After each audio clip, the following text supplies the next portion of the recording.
What's up, good people? Mark Holmes here, and as always, I'm sure you're sick and tired of me right now because it's been one of those days that I literally started out at 6 a.m. this morning because of the Tyron Smith situation, trying to figure out what are the Dallas Cowboys' options. And there's not a lot of great ones, is the reality. Um, we as fans, we want the instantaneous best player right now at all costs.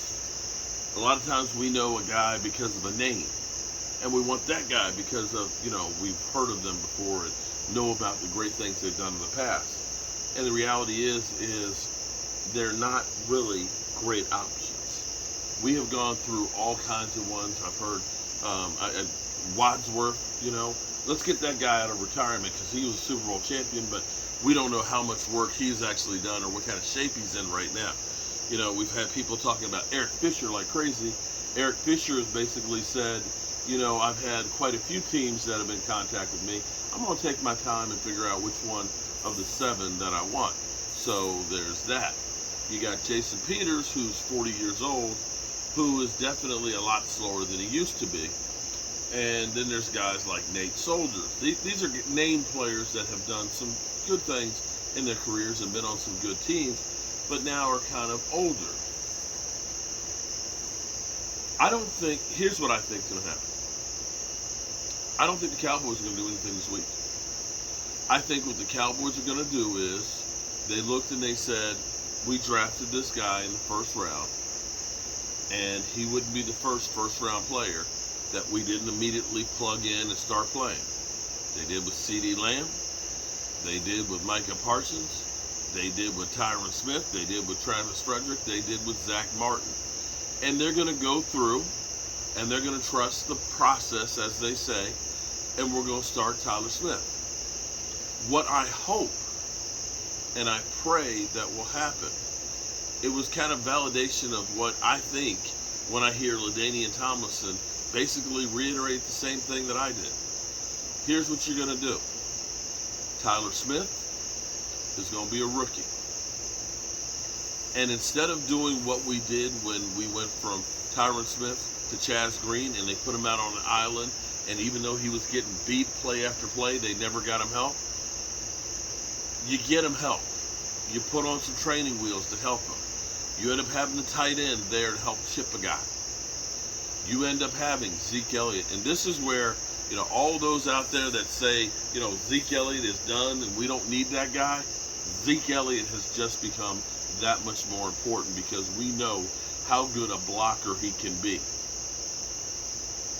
But what the Cowboys are going to need to do more than anything else is to get the running game going. And I believe, this is my personal opinion, what I've seen with Tyler Smith thus far is he's a road grader. He's done that rather well. And guess what I want him to do? I want him grading the edge rushers. I want him road grading tackles. I want him pushing people out the way. 12 personnel. We're going to need to do things like quicker routes, 3-step dropbacks, and letting it fire. You're not going to have time necessarily to let the deep routes develop. If you want to call it dinking and dunking and keeping the quarterback alive, so be it. I'll be happy with dinking and dunking, picking up 5, 8, 10 yards at a whack, methodically going down the field and chewing up clock, and making the other teams one-dimensional and letting my defense do some dirty work. Now, for so many years, and I want you to think about years like 2014. 2014 was probably the best statistical year for Tony Romo. Not the most yards he passed for. He only threw for about 3,600. But he threw 36 TDs with only 9 interceptions. Great season.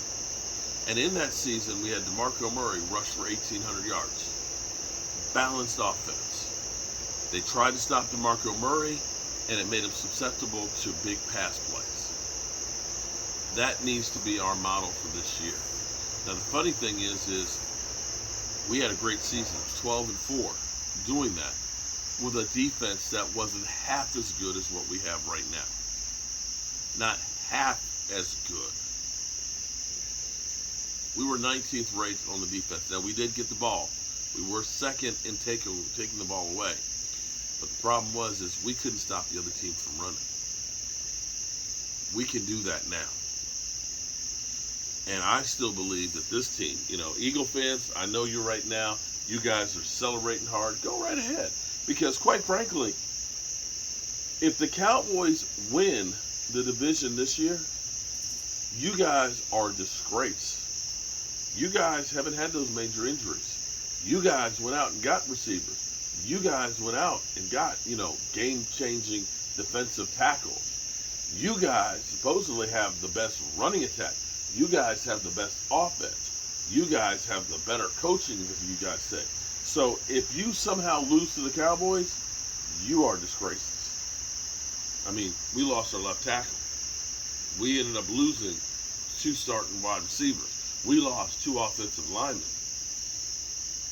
We've got an over-the-hill running back. So we shouldn't be expected to do anything, Eagles. You guys, well, as they're putting it today, you are definitely odds-on favorite now to win the division. So I don't want to hear it. I don't want to hear anything about the Cowboys suck and or anything like that. We're not expected to do anything. You guys are. But if we go through and Kellen Moore understands, I can't hold the ball for a long period of time. I've got to get this running game going. That will allow Tyler Smith time to get his feet wet in the game. And what typically happens with rookies is the first couple of games, their eyes are wide open. But we've seen guys get better as the season goes on. Micah Parsons was good when he started the season, but he was great by the end of it. And that's what I expect to see out of Tyler Smith. Seeing him before the blue carpet event that the Cowboys had, he doesn't look like he's phased at all. He doesn't look like he's scared at all. He looks like he's up for the challenge. And you know what? He deserves a shot there. You spent a number 1 pick on him. Why not? And probably the best thing you can do right now for this offense is, instead of kicking everybody around, you could take Zach Martin and make him the right tackle, and take Terrence Steele and make him the left tackle. And by the time you go through and shake everybody up, you're going to get people out of positions where they were always really good. And it's better to say, we're just going to go ahead and keep you where you're at, and we're going to go ahead and deal with this situation and help out. That's what I would do. And so, yeah, that's where we are, guys. It's not the position we want to be in, but we're not the only team that's dealing with injuries. Hell, Tom Brady and the Tampa Bay Buccaneers have it worse on their offense. They do. They've lost more offensive linemen, and quite frankly, I would say they're in a worse position than we are, because Tom Brady does not like pressure in his face, and he's lost all of his interior offensive line. So, it's what the football gods deal with you, dealt you. Ain't nothing you can do about it. Whew. What a long day. Tomorrow night, of course, will be the Dallas Cowboys' final preseason game. And come Tuesday, final roster cuts.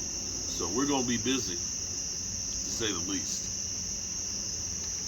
I appreciate each and every one of you guys, and for the support, watching the channel, and being part of my life. Remember to tell the people you love them, because you might not get the chance again. And I love you guys. Peace.